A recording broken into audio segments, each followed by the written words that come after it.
तो प्रश्न नंबर 11, जिस तरह से प्रश्न नंबर 10 को किए हैं उससे सेम जो है प्रश्न नंबर 11 होगा। कह रहे कि यदि चाय के मूल्य में 20% की वृद्धि बढ़ोतरी करने पर 20% की कमी हो जाती है तो आय में प्रतिशत वृद्धि या कमी होगी। तो कुछ नहीं करना है। देखिए चाय में कह रहा है कि 20% की कमी हो रही है, तो पहले तो चाय का मूल्य मालूम नहीं है, तो मान लेते हैं कि चाय का मूल्य कितना है 100 रुपया। अब इस 100 रुपया में कितने प्रतिशत की जो है कि वृद्धि हो रही है 20% की, तो यह हो जाएगा 100 गुणे कितना 20 बटा में कितना 100। कैसे हुआ, पहली स्थिति में चाय का मूल्य इतना था, जब 20 चाय के मूल्य में 20% की जो है कि वृद्धि हो रही है, 20% की क्या वृद्धि, तो वृद्धि होगा तो जो वृद्धि होकर आएगी और जो पहले का मूल्य होगा दोनों तो जुटेगा तभी तो आपका होगा।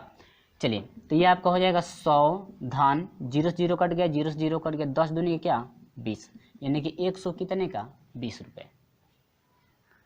तब तो 20 चाय के मूल्य में देखिए पहले तो चाय का मूल्य 100 रुपया था, अब 20% की वृद्धि किया गया है तो 120 रुपया हो गया।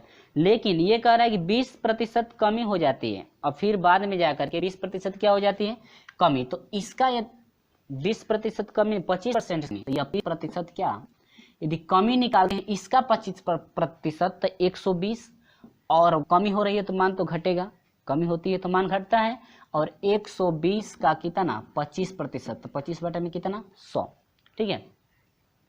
25 चौको 100 और 4 3 12, ठीक है। अब यह हो जाएगा 120 में से 30 घटा दीजिए तो यह हो जाएगा कितना 90, यानी कि 90 रुपया। जब 120 में 25% की कमी की जा रही है तो आपका मूल्य कितना हो गया 9 रुपया 90 रुपया। देखिए पहली स्थिति में 100 रुपया था, 20% बढ़ाया गया है तो 120 हो गया, फिर इसमें 25% कमी जब गिरावट हो जा रही है तो आपका मूल्य अब कितना हो गया 90 रुपये में बेची जाएगी।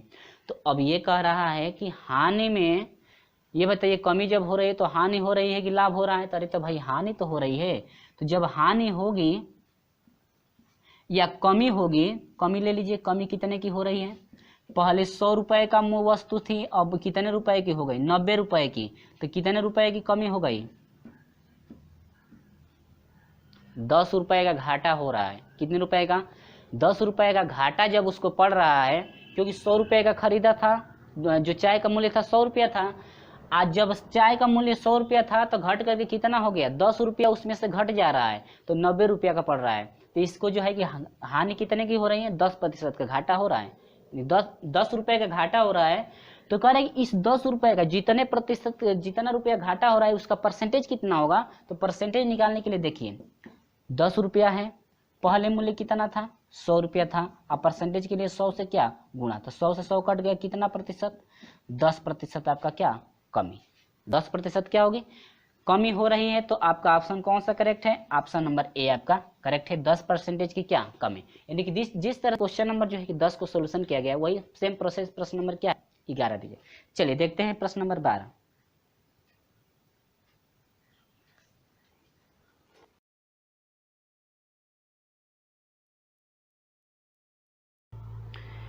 तो प्रश्न नंबर 12 है, कई चीनी के मूल्य में 20% की वृद्धि हो जाए तो खपत में कितने प्रतिशत की कमी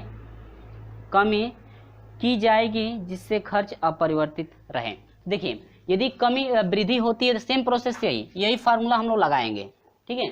तो इसी फॉर्म पे हम लोग चलेंगे। तो देखिए आर बराबर कितना परसेंटेज है, वृद्धि 25% की हो रही है, तो इसी फॉर्म पे हम जो है कि बस उसी फॉर्म पे लेकर चलेंगे। यदि R% की वृद्धि होती है और उसके बाद कमी पूछता है तो आपका जो है कि फार्मूला यही लागू किया जाएगा, जब वृद्धि होती है तो प्लस लगाएंगे, यहाँ पर 100 प्लस R हो जाएगा, और यदि कमी होती है तो 100 माइनस क्या R।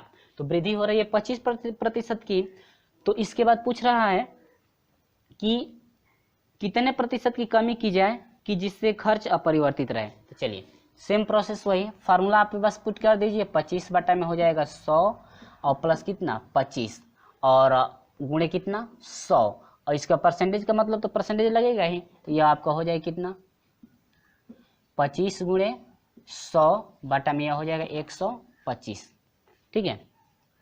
25 से कम 25, 25 5 125, 5 दूनी के 10, यानी कितना हो जाएगा 20 25 100, यानी कि 20% की। कितने प्रतिशत की?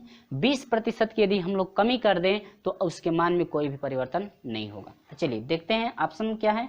ऑप्शन नंबर आपका जो है कि डी, ऑप्शन डी है क्या? 20।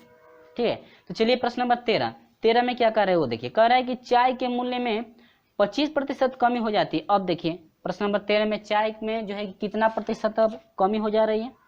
25% अब कमी कर रहा है। तो कुछ नहीं करना है, यहाँ पर बस आपको क्या लगा देना है? माइनस लगा देना है। तब तो यह हो जाएगा कितना? 100 में से 25 घटा दीजिए, 75 होगा। तो 25 से कितना हो जाएगा? 75 होगा ना। अब यहाँ पर समझिए, ये तो आपका 100 रह जाएगा। तो अब यह हो जाएगा आपका कितना? 100 बटा में कितना? 3। ठीक है, क्योंकि 25 से कम 25, 25 से 75 होगा। अब इसके बाद 100 बटा में कितना हो गया? 3। तो 100 बटा में 3 हो गया, तो डिवाइड कर दीजिए, नहीं है तो 100 भागे हो जाएगा कितना? 3। तो 3 तिली के 9 हुआ, 3 हो गया। और फिर जो है 1 हो गया, फिर 0 बढ़ेगा, 3 हो गया। और फिर जो है कि यहाँ पर 9 हो जाएगा, 1 होगा। इस सही में लेते हैं तो हो जाएगा 33 सही 1 बटा में कितना? 3। यानी कि 33 सही 1 बटा में 3, जो कि आपका ऑप्शन नंबर कौन सा करेक्ट है? बी आपका ऑप्शन नंबर करेक्ट है। 33 सही 1 बटा में 3 परसेंटेज की क्या हो रही है, जो है कि उसमें क्या पूछा है? वृद्धि, यानी कि 3 सही 1 बटा में 3 परसेंटेज की यदि उसमें वृद्धि करते हैं तो उसका मान जो है कि अपरिवर्तित रहेगा, उसके मान में कोई भी बदलाव होने वाला नहीं है। क्लियर है कि नहीं? तो ये आपका प्रोसेस रहा प्रश्न नंबर 12। चलिए देखते हैं प्रश्न नंबर 13। नहीं, प्रश्न नंबर 13 था ना, ये क्या था? प्रश्न नंबर 13 था। तो अब हम लोग लेकर चलेंगे प्रश्न नंबर जो है कि 14 में। तो प्रश्न नंबर क्या? 14 देखते हैं कि प्रश्न नंबर 14 का जो है कि सोल्यूशन कैसे किया जाएगा।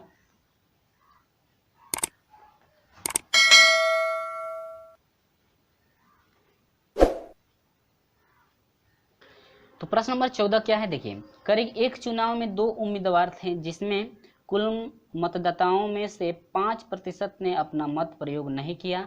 असफल उम्मीदवार 50 सफल जो है कि उम्मीदवार जो है कि 50% मत लेकर 2000 मतों से विजयी रहा। तो पराजित उम्मीदवार को कितने मत मिले? यानी कि जो जीत गया है वह 2000 वोटों से जब जीता है, तो कह रहा है कि यदि जो हारा है व्यक्ति, तो हारे हुए व्यक्ति का जो वोट है कितना है।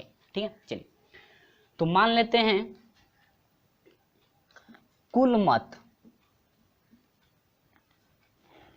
कुल जो है मतों की संख्या, कुल जो मतों की संख्या है मान लेते हैं कितना है? 100 है। कुल मतों की संख्या कितना है? 100। और 100 का 5% निकालेंगे तो आपका देखिए कितना होगा? 100 का 5% ना, तो 100 का यदि 5% निकालते हैं तो यह हो जाएगा कितना? 5 रह जाएगा ना। तो कह रहा है कि मत नहीं दिए, तो कुल कितने मत नहीं दिए हैं? 5 जो है कि उसमें से मत नहीं दिए हैं। तो पहले 100 था, तो कुल मत यहां पर लिखेंगे शेष मतों की संख्या। तो शेष मतों की संख्या 5 जो व्यक्ति है मत नहीं यानी वोट नहीं दिए हैं, तो पहले 100 था, तो अब कितना हो जाएगा? 100 माइनस कितना हो जाएगा? 5 बराबर कितना? 95। यानी कि कुल जो है कि 95 वोट पड़े हैं। कितना पड़े हैं? 95 वोट। इसके बाद कर रहा है क्या? जिसमें कुल मतों की 5% अपना मत प्रयोग नहीं किए हैं, यानी कि जो 5% मत जो है प्रयोग नहीं हो रहा है, तो इसका मतलब 5 व्यक्ति जो है 100 में से 5 व्यक्ति जो है वोट नहीं दिए हैं। तो आपके टोटल व्यक्ति कितने वोट दिए हैं? 95 टोटल व्यक्ति वोट दिए हैं। अब इसके बाद कह रहा है कि उम्मीदवार जो है 50% मत है, पूरा जो मत 100 रुपया है, तो इसका 50% यदि निकालेंगे तो कितना? 50 ना होगा। यानी कि जो सफल व्यक्ति है 50 जो है कि वोट, सफल व्यक्ति का जो है कि 50% मत लेकर, 50% जब मत लेता है तो इसका मतलब कि सफल व्यक्ति का मत,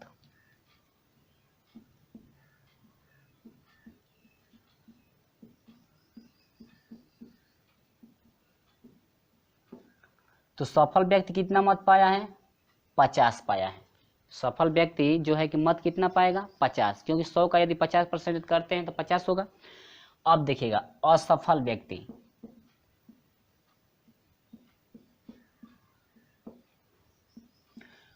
असफल व्यक्ति का क्या मत, ठीक है। तो अब देखिए पूरा मत कितना था 95 था, असफल व्यक्ति जो है कि 50 पाया है, तो असफल का कितना हो जाएगा 0 हो जाएगा, ये 95 है ना, 5 हो जाएगा और कितना ये 4। तो अब जो है कि इनका देखिए जो जीता हुआ व्यक्ति है वो 50 वोट पाता है और जो हारा हुआ व्यक्ति है वो कितना 45, ठीक है। लेकिन अब इसके बाद देखिए इनके मतों का अंतर कितने का है, पहले देखिएगा इनके बीच जो है मतों का अंतर, मतों का अंतर यानी कि इनके बीच जो है मतों का कितना अंतर है, देखिए 50 और माइनस क्या 45, यानी कि हार जीते हुए व्यक्ति में से हारे हुए व्यक्ति को घटा दीजिए तो 5 का अंतर है। कितने का अंतर है 5 का। अब देखिएगा यानी कि जब 5 वोट अधिक पड़ता है, 5 यानी वोटों का अंतर जब 5 होता है। अब देखिएगा यदि 5 यहां पर मतों का अंतर, यदि मतों का अंतर 5 होता है तो जीते हुए व्यक्ति को कितना वोट पड़ता है 500, यदि 50, यदि मतों का अंतर जो है कि 5 है तो उम्मीदवार को कितना वोट मिलता है 50 वोट मिलता है, ठीक है। अब देखिए यदि मतों का अंतर जो है यदि हम 1 लेते हैं तो अब देखेंगे कि आखिर में जो जीता हुआ व्यक्ति है उसको कितना वोट पड़ता है, तो 50 बटा में कितना 5, ठीक है, इतना हुआ। अब देखिए तो यहां से हम लोग लेते हैं, ये देखिए अब मतों का अंतर यदि 5 था तो 50 वोट पड़े उसको जीते हुए व्यक्ति को, यदि मतों का अंतर यदि 1 है तो 50 बटा में कितना 1, तो कितना हो जाएगा 10 होगा कि नहीं होगा, कितना हो जाएगा 10, ठीक है। अब यदि मतों का अंतर यदि हम लोग कितने का है 2000 का है, मतों का अंतर कितने का है 2000 का, तो समझिएगा जब यहां से मतों का अंतर 5 था तो जीते हुए व्यक्ति को जो है कि 50 वोट पड़ते हैं, और जब मतों का अंतर 1 था तो जीते हुए व्यक्ति को 10 वोट पड़ा, और जब मतों का अंतर 2000 था तो जीता हुआ व्यक्ति अब पाएगा 10 गुणे कितना 2000, यानी कि आपका टोटल वह वोट पाया है कितना 20,000। टोटल वोट कितना पाया है 20,000 पाया है ना। तो टोटल वोट जब 20,000 पाया है तो ये पूछ रहा है कि आखिर में कितना जो है कि अधिक वोट पाया है, तो वो समझिए टोटल वोट 20,000 पाया है वो, ठीक है, लेकिन जीता है कितने वोटों से 2000 वोटों से, तो 2000 वोट से जीता है तो 2000 घटा कर देख लीजिए कितने का अंतर आ रहा है 0 0 0 और 10 में से 2 घटेगा 8 यानी कि 1, यानी कि 1800 वोट से जो है कि हार गया है वह व्यक्ति, यानी कि यह जो व्यक्ति है 1800 जो हारा हुआ व्यक्ति है कितना वोट पाया है 1800 पाया है, और जीता हुआ व्यक्ति कितना पाया है 20,000 पाया है, और कितने वोटों से वह जीता है 2000 वोटों से जीत गया है, यानी कि हारा हुआ व्यक्ति का वोट पूछ रहा है कितना हुआ 1800 रुपया, सॉरी 18,000 जो है, यानी कि 18,000 वोट से जो है कि हारा हुआ व्यक्ति है वह 18,000 वोट पाया है। तो आपका ऑप्शन कौन सा करेक्ट है, आपका ऑप्शन नंबर 18,000 जो है ऑप्शन नंबर ए आपका करेक्ट है, यानी कि हारे हुए व्यक्ति की बात कर रहा है, हारे हुए व्यक्ति का वोट जो था कितना था 18,000, ठीक है। थोड़ा प्रोसेस लंबा हो गया, लेकिन यदि इसको आप समझ जाते हैं तो बिल्कुल आप इस टाइप का यदि क्वेश्चन हो तो कोई भी आप क्वेश्चन लगा सकते हैं, ठीक है। चलिए देखते हैं अगला क्वेश्चन।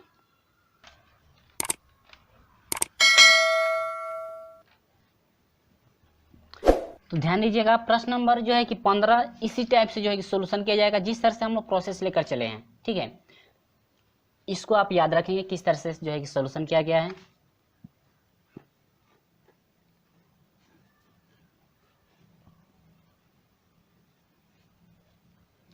तो आपका प्रश्न नंबर कौन है 15, प्रश्न नंबर 15 आपका देखिए क्या कह रहा है, कह रहा है कि एक परीक्षा में उत्तीर्ण होने के लिए 45% अंक प्राप्त करने पड़ते हैं।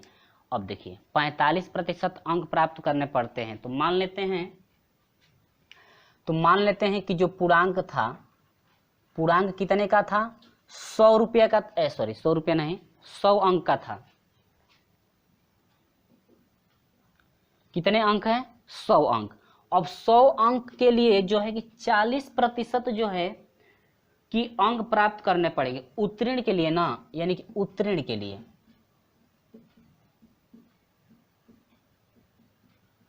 उत्तीर्ण के लिए 40% ना, तो 40%, 45% ना। अब देखिए जब 100 अंक का था तो आपको 45% लाना है उत्तीर्ण होने के लिए, तो 45% का मतलब कितना, 45 अंक। कितना अंक, 45 नंबर यदि आप ला देते हैं तो आपका उत्तीर्ण होने के लिए कितना चाहिए, 45 चाहिए। ठीक है। अब ये कह रहा है कि राम ने 30 अंक प्राप्त किया। अब देखिए कितना टोटल प्राप्त किया है, कुल अंक इसका था कितना, 30% का मतलब 100 का 30% करेंगे तो 30 अंक होगा ना। तो अब देखिए आपका जो है 45 जो है कि परसेंटेज, यानी 45 नंबर जो यदि आप ला देते हैं तो पास हो जाएंगे। लेकिन वह कुल अंक जो है कि कितना लाया, 30 अंक, 30 जो है कि नंबर ला दिए तभी वह पास है। इसका मतलब कि कम से कम नंबर वह कितना ला सकता था तो पास हो सकता है, तो 30 - 15 यानी 45 - 30 यानी कितना, 15। यानी कि अनुत्तीर्ण यानी कि फेल होने के लिए, तो फेल हो सकता है यदि 15 नंबर लाता है तो वह क्या हो सकता है, फेल। अब देखिए उत्तीर्ण के लिए आपका 45, लेकिन कुल प्राप्त पाया 30 अंक पाया था तो वह जो है कि पास हो गया। ठीक है। तो कह रहा है कि आखिर में देखते हैं फेल जो है कितने नंबर पर फेल था, तो यदि 15 नंबर वह लाता तो फेल हो जाता, यानी कि अनुत्तीर्ण हो जाता। अब देखिएगा तो यदि वह 15 नंबर पर होता तब तो वह अनुत्तीर्ण हो जाता ना, कब, जब वह 100 नंबर का होता तब। तो अब देखिए 15 नंबर, यदि 15 नंबर पर अनुत्तीर्ण घोषित किया जाता जब 100 नंबर का था, 100 नंबर का यदि पेपर होता है तो 15 नंबर पर जो हो कि फेल हो जाते हैं सब, अब 15 नंबर से अधिक लाएंगे तो क्या हो जाएंगे, पास। यदि मान लेते हैं कि यदि एक नंबर पर हम लोग देखते हैं कि यदि अनुत्तीर्ण किया जाए तो आपका नंबर कितना चाहिए, 100 बटा में कितना होगा 15, यानी 100 बटा में कितना, 15 होना चाहिए। अब इसी तरह से यदि हम लोग 60 पर लेते हैं तो 60 के लिए हो जाएगा 60 गुणे 100 और बाटा में कितना, 15 और 15 चौक कितना, 60, यानी कितना, 400 का। यदि हम लोग लेते हैं कि मान लीजिए यदि 60 नंबर तक यदि वह 60 नंबर लाता तो फेल हो जाएगा। ठीक है। यानी कि 60 नंबर से यदि आप अधिक लाते हैं तो पास हो सकते हैं। यदि 60 नंबर पर यदि इसको रख दिया जाए कि 60 नंबर ला देते हैं तो आप अनुत्तीर्ण यानी कि फेल हो जाएंगे। तो जब 60 नंबर पर यदि रखा होता फेल होने के लिए तो आपको कितना नंबर का बनाना पड़ता, जो है कि 400 नंबर का जो है कि पेपर बनाना पड़ता। कब, जब 60 नंबर पे आपका अनुत्तीर्ण रखा जाता तब। तो वही पूछ रहा है यदि 60 अंकों से अनुत्तीर्ण घोषित किया जाता है बच्चों को, यानी 60 नंबर जिसका है वह अनुत्तीर्ण है यानी कि फेल है, तब उसके लिए पेपर कितने नंबर का बनाना पड़ता, तो पेपर आपको बनाना पड़ेगा कितने का, 400 नंबर का पेपर बनाना पड़ेगा। ठीक है। चलिए एक बार और कह रहा है कि यदि 100 नंबर का था, यदि 100 नंबर का पेपर था तो 45 पर वह अनुत्तीर्ण करने के लिए जो है, अनुत्तीर्ण के लिए कितना, 45 नंबर लाना पड़ता। ठीक है। लेकिन कुल अंक कितना पाया है, 30 अंक। तो 30 अंक पाया है। देखिए कह रहा है पास होने के लिए आपको 45 अंक चाहिए, लेकिन कह रहा है कि 30 अंक वह ला दिया था तो वह पास हो गया। इसका मतलब कि आपको ये पता करना है कि आखिर में जो है कि फेल नंबर कितना तक था। तो आपका कह रहा है कि यदि 15 नंबर ला देते हैं आप तो फेल हो जाते हैं, आप 15 नंबर से अधिक लाएंगे तो पास। अब देखिए जब 15 नंबर पर जब है आपका अनुत्तीर्ण रखा जाता है तो पेपर 100 नंबर का था। ठीक है। और यदि एक नंबर पर हम रखते हैं तो 100 बटा में 15 हो जाएगा। उसी तरह से कह रहा है कि यदि 60 नंबर का पेपर रखा जाता है अनुत्तीर्ण के लिए तो आपको कितने नंबर का पेपर बनाना पड़ेगा, 400 नंबर का पेपर बनाना पड़ेगा। तो ये रहा आपका क्या, प्रश्न नंबर 15 से। तो इसी तरह से हमारे साथ जुड़े रहिएगा। तो हमें उम्मीद होगी कि आपको ये समझ में आ गया होगा। यदि वीडियो अच्छा नहीं लगा है तो अनलाइक कीजिए। तो चलिए प्रश्न नंबर 16 आपका यहाँ पर है और स्क्रीन पे जो है कि दिख भी रहा है कि प्रश्न नंबर 16 में जो है कि किस टाइप का आपका प्रश्न है। प्रश्न आप लोग पहले पढ़िएगा, उसके बाद सोल्यूशन हम जो है करा रहे हैं। कह रहा है कि एक परीक्षा में सीता ने 30% अंक प्राप्त किए तथा 50 अंक से अनुत्तीर्ण यानी कि फेल हो रही है। इस परीक्षा में राम ने 40 अंक प्राप्त किया है तथा उत्तीर्ण होने के न्यूनतम अंक से 20 अंक अधिक प्राप्त किए, तो उत्तीर्ण होने के लिए न्यूनतम अंक कितना होगा, यानी कि आपको कम से कम आपका अंक कितना होगा कि वह जो है कि उत्तीर्ण हो सकता है। कौन? सीता। तो आपको सीता का जो है कि मान निकालना है कि सीता जो है कितना नंबर यदि ला देती है तो आपका जो है कि वह उत्तीर्ण हो सकती है। ठीक है, चलिए प्रश्न आप लोग देख लिए होंगे। तो कहता है कि एक परीक्षा में सीता ने 30% अंक, तो मान लेते हैं कि मान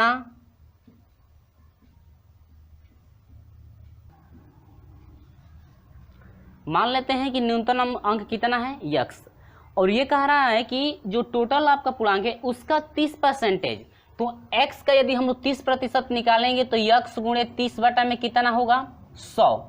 और समझिएगा सीता का है ना 30%, लेकिन कह रहा है कि सीता जो है 50 अंकों से फेल हो गई है, तो 50 अंक से जब फेल हो गई है तो इसका यदि हम लोग फाइंड करना है पहले ये कि आखिर में टोटल कितना अंक था, तो इसमें हम लोग 50 अंक पहले जोड़ देंगे। ठीक है, जितने से वह फेल हो रही है उतना अंक क्या करेंगे?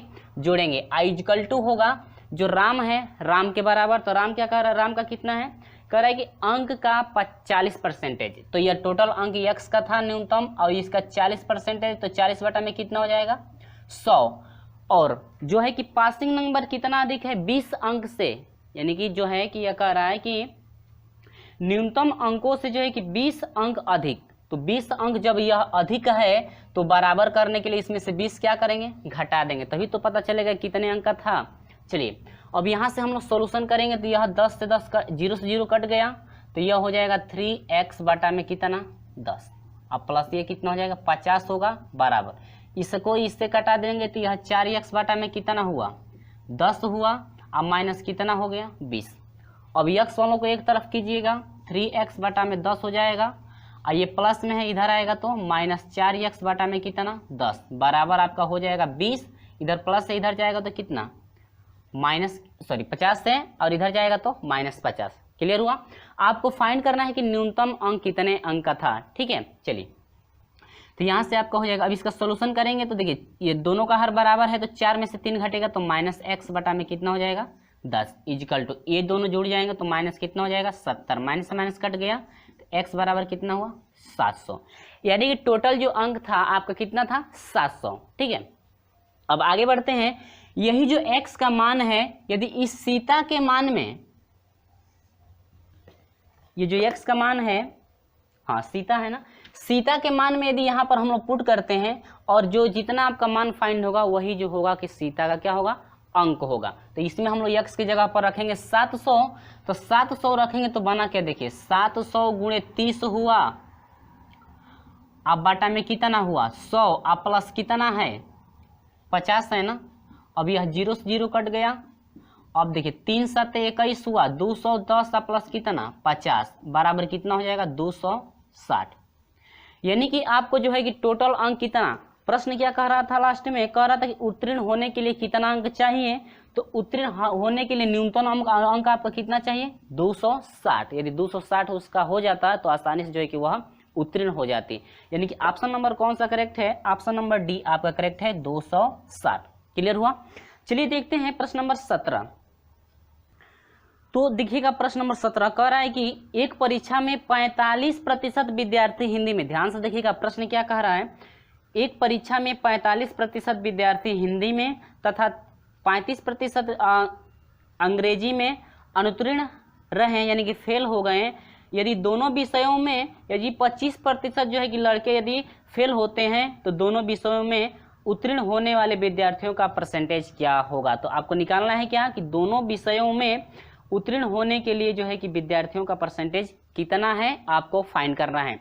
तो इस टाइप का यदि क्वेश्चन होता है, यानी कि x% मान लीजिए अंग्रेजी में, y% यदि मान लीजिए गणित में, यदि फेल होते हैं और कुल मिलाकर z% यदि दोनों में फेल होते हैं, तो उसके लिए पासिंग के लिए, यानी कि दोनों में पासिंग होने वाले परसेंटेजों की यदि संख्या निकालनी हो तो आपका सिर्फ फार्मूला आप लगाएंगे 100 माइनस कोष्टक में x + y - z और पूरे का क्या? परसेंटेज। क्लियर हुआ? ये आपका जो है फार्मूला है। तो चलिए हम लोग इस फार्मूले में बस आपको रखना है, आपको ज़्यादा कुछ नहीं करना है। तो चलिए 45%, तो देखिए x बराबर कितना परसेंटेज, 45%, ठीक है। अभी हम लिख रहे नहीं रहे, वहाँ से आप लोग जो है कि लिख लीजिएगा क्या क्या है। ये x का मान किसका है, अंग्रेजी वाले का है, ठीक है, हिंदी वाले का है। और जो y परसेंटेज जो है 35% जो है यह अंग्रेजी वाले का है, ठीक है। और दोनों विषयों का यानी कि z जो है, z बराबर आपका परसेंट, दोनों विषयों में कितना परसेंटेज, 25%। क्लियर है। तो अब कह रहा है कि दोनों विषय में पासिंग कितने लड़के हैं, उनका परसेंटेज फाइंड करना है। तो चलिए आपका सिर्फ उसमें जो फार्मूला आपका क्या है, फार्मूला हम लोग का मिला है 100 माइनस कोष्टक में x प्लस वाई। देखिए x का मान क्या है 45, ये नहीं कि परसेंटेज, देखिए बाहर परसेंटेज लगा हुआ है, तो यहाँ से आपका हो जाए 45 प्लस क्या 35 माइनस क्या 25, ठीक है। और यहाँ से हम लोग कोष्टक बंद कर देंगे, इसके बाद ही बड़ा, ठीक है, परसेंटेज लगा सकते हैं यहाँ से, ठीक है। तो यहाँ पर आपका क्या हो जाएगा 100 माइनस 45, जोड़ दीजिए 35, और ये देखिए 35 सॉरी 5 5 10 को शून्य हासिल, 1 4 3 7 और 1 क्या 8, ठीक है, और माइनस क्या 25। यहाँ से हो जाएगा आपका परसेंटेज लगा लेंगे आप लोग, तो यहाँ पर हो जाएगा 100 माइनस घटा दीजिए, तो यह हो जाएगा 10 में से 5 हुआ 7 हुआ, 7 में से 2 घटेगा कितना 5, ठीक है, 55 हुआ। अब देखिए अभी यहाँ से हम लोग घटाएंगे तो कितना होगा, 10 में से 5 घटेगा 5 हुआ, 9 में से 5 घटेगा तो क्या 45, यानी कि 45%, कितना परसेंटेज 45%। ये इतने 45% जो है कि ऐसे विद्यार्थी हैं जो दोनों विषय में क्या है पास हैं, ठीक है, दोनों विषय में टोटल जो है कि 45% विद्यार्थी जो है पास हैं। आपका आंसर कितना हुआ, आंसर आपका ए 45%, ऑप्शन नंबर क्या है ए आपका करेक्ट है। क्लियर हुआ। इस टाइप का यदि कोई भी क्वेश्चन हो तो आप लोग इस तरह से सॉल्व करेंगे, अदरवाइज दूसरा फार्मूला नहीं लागू कीजिएगा, यानी कि इस टाइप का कोई भी क्वेश्चन हो तो आप इसी तरह से सोल्यूशन करेंगे, ठीक है। तो चलिए देखते हैं प्रश्न नंबर 18। प्रश्न नंबर 18 क्या कह रहा है वो देखिए।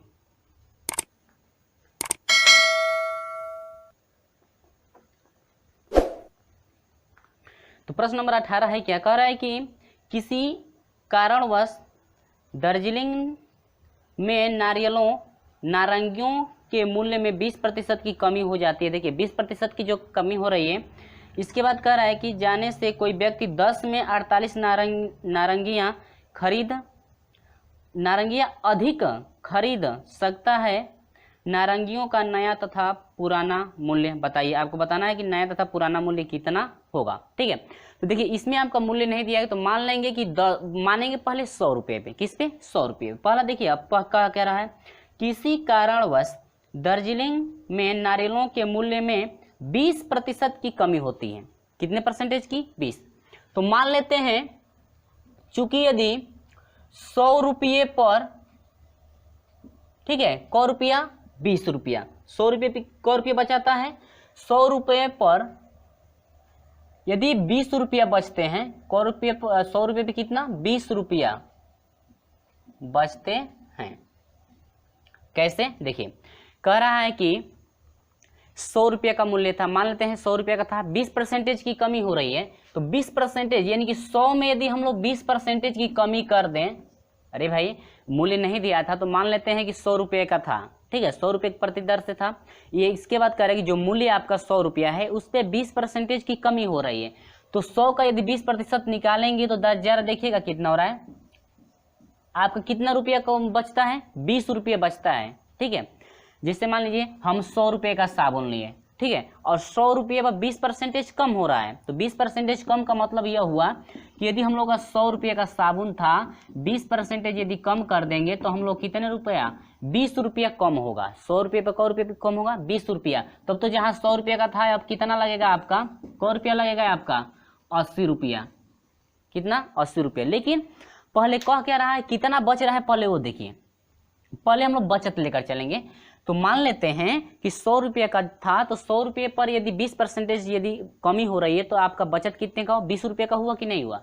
तो 100 रुपये पर क रुपये बचता है 20 रुपये बचता है, तो हम लोग जरा समझते हैं कि एक पर कितने बचता है दोस्तों, 100 रुपया पर 20 रुपया बचता है, तो 1 रुपया पर हम लोग की बचत कितने हो जाएगी 20 बटा में 100 होगा कि नहीं होगा, होगा ना, डिवाइड कर सकते हैं या छोड़ भी सकते हैं। ठीक है, डिवाइड कर सकते हैं, तो चलिए हम लोग डिवाइड कर देते हैं यहीं से। 2 एकम 2, 2 पाँचे कितना 10, यानी कि 1 बटा में कितना रुपया बचा, 5 रुपया ना, 1 बटा 5 रुपया नहीं, 1 बटा में 5। ठीक है, हाँ। तो अब इसके बाद हम लेते हैं, यदि मान लेते हैं 10 रुपये पर, सुनिएगा कितने रुपये पर, 10 रुपये पर। नहीं समझ में आया, फिर से रिपीट कर रहा हूँ, देखिए। कहता है क्या कि कोई जो व्यापारी है वह प्रति, यानी कि कोई मान लेते हैं कि वस्तु जो है 100 रुपये की थी, तो 100 रुपये पर 20% की कमी हो रहा है। तो मान लेते हैं कि 100 रुपये का था, तो 100 रुपये पर यदि 20% कमी करें तो 20 रुपया हम लोग की बचत हो जाएगी। कितना रुपया, 20 रुपया बचत हो रही है। तो यहाँ पर लिखें कि मान लेते हैं कि 100 रुपये की वस्तु थी, तो 20 रुपये की बचत हो रही है। 100 रुपये पे कितने रुपए की, 20 रुपये की बचत हो रही है। तो 1 रुपये पर निकालेंगे तो 20 बटा में कितना, 100। 20 में जो है कि 100 से भाग दे देंगे 1 रुपये के निकालने के लिए। आप लोग पहले भी पढ़ चुके हैं, इसके पिछले जो एक प्रश्न थे उसमें भी आया था कुछ।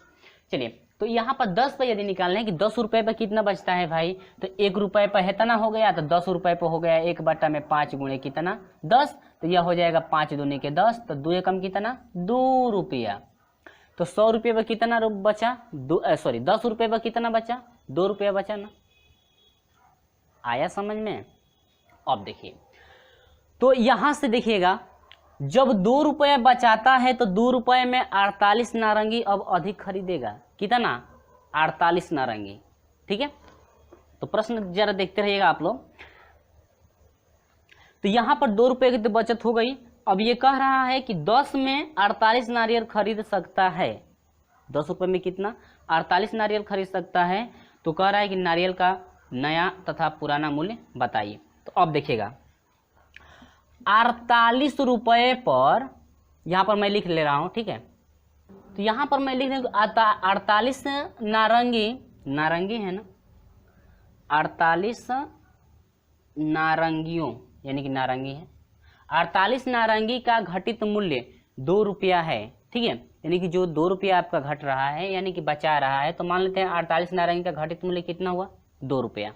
ठीक है, घट रहा है। ठीक है, तो इसके बाद यदि 1 पर निकालते हैं तो 1 पर हो जाएगा 2 बटा में कितना हो जाएगा, 48। ठीक है, 1 पर 2 बटा में कितना हुआ, 48। देखिए 48 नारंगियों का घटित मूल्य जो है कि 2 रुपया था, तो 1 पर निकालेंगे तो 2 बटा में 48 हुआ, यानी कि आपका हो जाएगा 2 एकम 2, 2 दूनी के 4, 2 चौके 8, यानी कि 1 बटा में कितना हुआ, 24 ना, 1 नारंगी पर। तो यदि हम लोग निकालते हैं 12 पर, कितने पर, 12 पर, यानी कि 1 दर्जन पर निकालते हैं तो 12 पर हो जाएगा 1 बटा में 24 गुणे कितना 12, 12 एकम 12, 12 दूनी के 24, यानी कि 1 बटा में कितना 2। दर्जन के हिसाब से देखा जाए, यदि इसको कटा भी सकते हैं तो हो जाएगा अब कितना 50 पैसा प्रति दर्जन। ठीक है ना। अब इसके बाद कह क्या रहा है वो देखिए, अब हम लोग इतना हुआ 12 नारंगियों का ना, यानी कि 1 बटा में कितना 2, यानी कि आपका कितना 50 पैसा प्रति दर्जन हुआ ना। अब देखिए,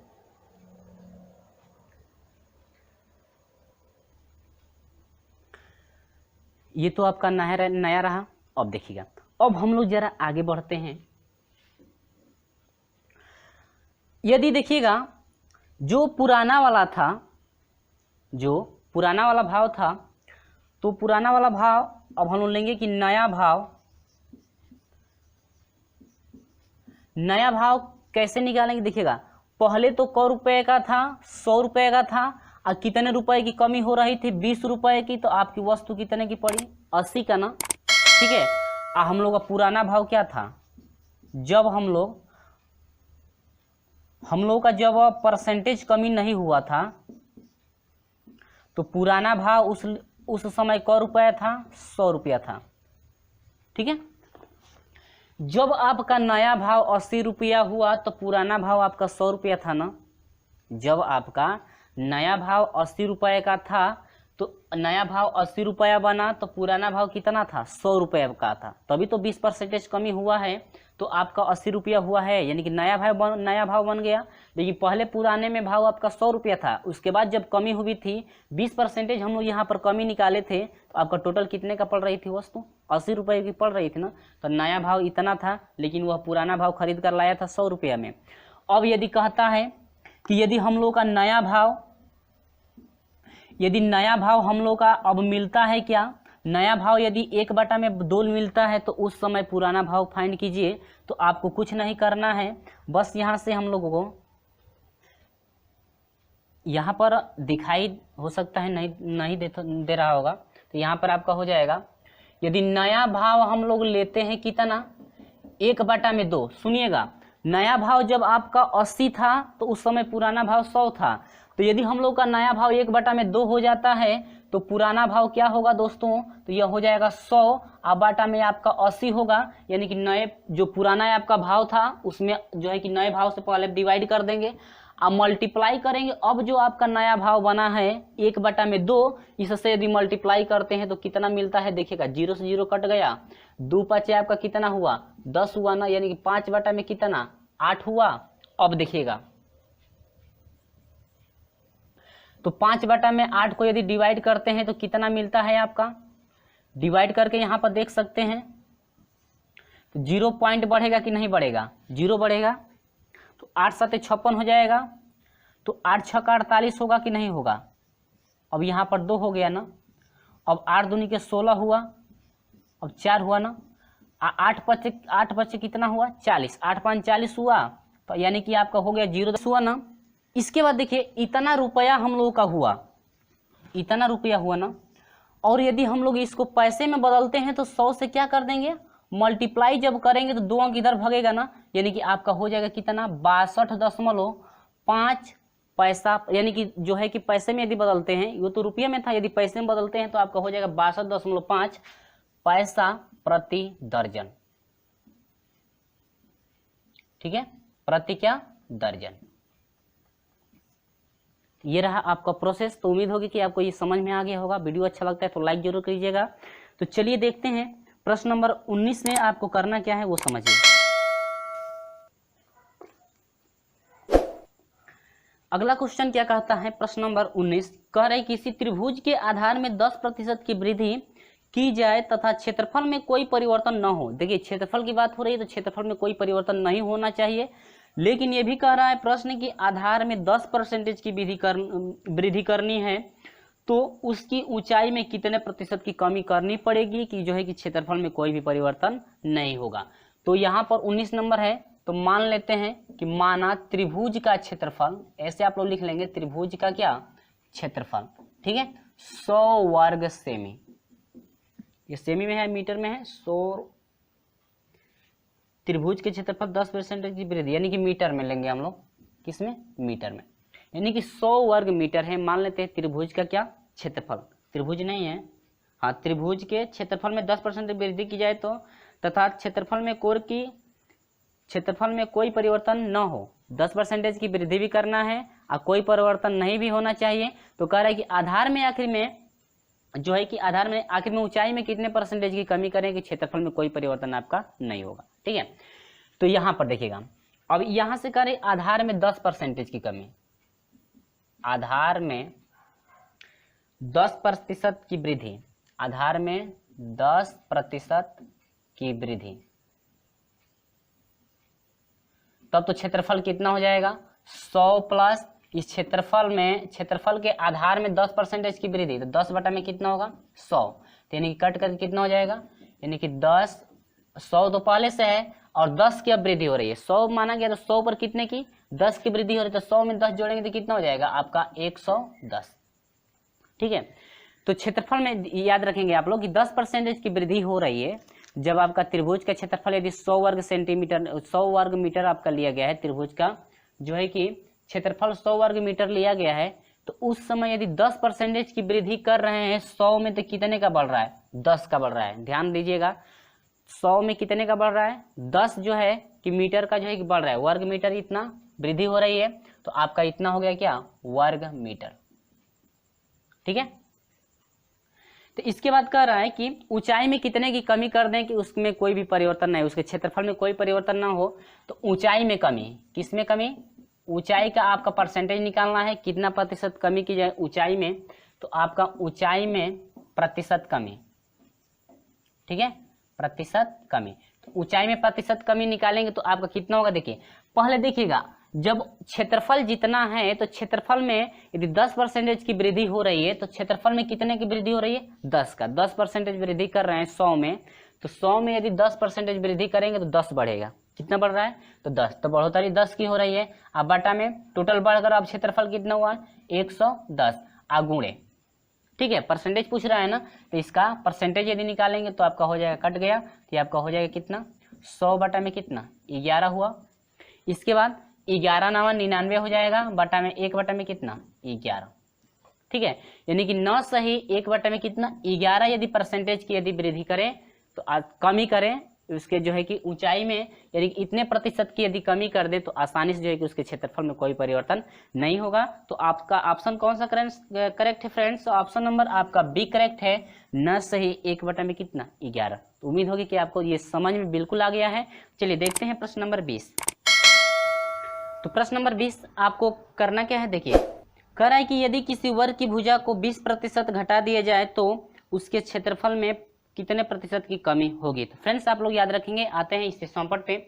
यहाँ पर आपको कह रहा है कि यदि वर्ग की भुजा में x% घटा दिया जाए तो उस समय क्षेत्रफल में अभिष्ट कमी आपकी होती है। फार्मूला होता है अभिष्ट कमी का 2x - x² बटा में 100 आई इंटू क्या, परसेंटेज, ठीक है। यदि प्रतिशत कमी निकालते हैं, यदि इसके जो है कि भुजा में x% यदि कमी की जाए तो अब यदि घटा दिया जाए तो ऐड कर देंगे, ठीक है। बस वही आपको करना है। यदि वृद्धि की जाती है तो ऐड हो जाएगा और जो है कि घटा दिया जाता है तो आपको क्या हो जाएगा, माइनस हो जाएगा। क्लियर हुआ। तो कुछ नहीं करना है, देखिए कितने प्रतिशत की, x बराबर दिया है कितना परसेंटेज, 20% की कमी हो रही है ना, तो फार्मूला आपका क्या है, 2 गुणे x का वैल्यू कितना है, 20, ठीक है, और माइनस 20 का क्या, स्क्वायर डिवाइड बाई क्या, 100, और इसका क्या, प्रतिशत, ठीक है। आप लोग कहेंगे कि 100% हो रहा है तो कैसे आप 20 रख दिए हैं, सॉरी 20% कमी हो रही है तो कैसे 20 ही हो गया है। देखिए यदि मान लेते हैं 100% की है, ठीक है, भुजा कितने की, 100 की, और इस भुजा में 20% कमी हो रही है तो आपका हो जाएगा क्या, 20 बटा में कितना, 100। तब तो ये कट गया ना, तो आपको कितना हो जाएगा, 20 की कमी हो रही है तो अब 100 का था और 20 कम हो गया तो कितने का हो जाएगा, 80 का। क्लियर है। तो इसलिए हम यहाँ पर क्या रखे हैं, सिर्फ 20, यानी कि 100 पर यदि 20% कम हो जाए तो आपका सिर्फ कितने का कमी हो रहे हैं, 20 की। क्लियर है। चलिए अब ये हो जाएगा कितना, 40 माइनस ये आपका कितना हो जाएगा, 400 बटा में क्या, 100, इसके बाद क्या, परसेंटेज, ठीक है। समझ में आ रहा है, उम्मीद होगी कि आपको बिल्कुल समझ में आ रहा होगा। यहाँ से हो जाएगा 40 माइनस क्या, 4 इक्वल टू सॉरी यहाँ पर क्या हो जाएगा, परसेंटेज, ठीक है। यहाँ पर आपका हो जाएगा कितना, तो ये घटेगा तो आपको कितना हो जाएगा, 6 हो जाएगा, यानी कि 36%। कितने की कमी हो रही है, 36% की कमी होगी, जो कि आपका ऑप्शन नंबर कौन सा करेक्ट है, ऑप्शन नंबर ए आपका करेक्ट है। 36% की कमी हो रही है, ऑप्शन नंबर क्या, ए, 36% की कमी होगी। ऑप्शन नंबर कौन सा करेक्ट है, ए, 36, ठीक है। चलिए देखते हैं प्रश्न नंबर 21। तो प्रश्न नंबर 21 क्या कह रहा है, स्क्रीन पे दिख रहा है,